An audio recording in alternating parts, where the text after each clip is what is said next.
স্থান সংকুলান না হওয়ায় ২০১১ সাল থেকে ২ পর্বে অনুষ্ঠিত হয়ে আসছে বিশ্ব ইজতেমা। কিন্তু কয়েক বছর না যেতেই বিবাদে জড়ায় তাবলিগ জামাতের মাওলানা সাদ ও জুবায়েরপন্থীরা। সম্প্রতি এই দুই পক্ষের মধ্যে ফের সংঘর্ষ হয়। এরপর থেকে দুই পক্ষের মধ্যে বিরাজ করছে উত্তেজনা। এমন পরিস্থিতিতে আগামী ৩১শে জানুয়ারি শুরু হবে ইজতেমার প্রথম পর্ব। টঙ্গীর তুরাগ পাড়ে এরই মধ্যে এগিয়েছে ময়দানের কাজ। দেশের বিভিন্ন প্রান্ত থেকে যোগ দিচ্ছেন মুসল্লিরা।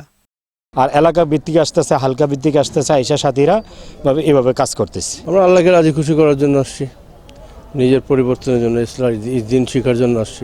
একই মহল্লার মধ্যে হলো গিয়ে এখন একটা দুইটা ভাগে পরিণত হয়েছে, আমরা এই ভাগ চাচ্ছি না। শিগগিরই ময়দানের প্রস্তুতির কাজ শেষ হবে বলে জানিয়েছেন সংশ্লিষ্টরা।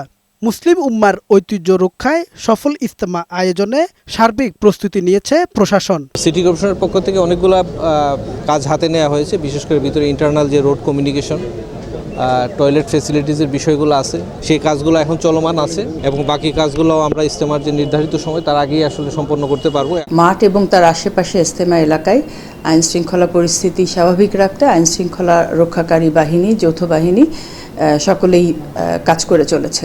দেশ বিদেশ থেকে আগত মুসল্লিদের নিরাপত্তা নিশ্চিত ও নাশকতা রোধে কঠোর ব্যবস্থা নেয়ার কথা জানালেন পুলিশ কমিশনার। সম্পূর্ণ নিরাপত্তা দেওয়ার দায়িত্ব আমাদের।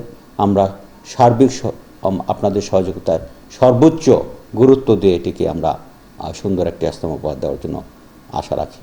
আখেরি মোনাজাতের মধ্যে দিয়ে প্রথম পর্বে মাওলানা জুবায়েরের অনুসারীদের ইজতেমা শেষ হবে ২রা ফেব্রুয়ারি। এরপর ৪ দিন বিরতি দিয়ে ৭ই ফেব্রুয়ারি সাতপন্থীরা দ্বিতীয় পর্বের ইজতেমা পালন করবে, যা শেষ হবে ৯ই ফেব্রুয়ারি। কামাল উদ্দিন, বৈশাখী সংবাদ।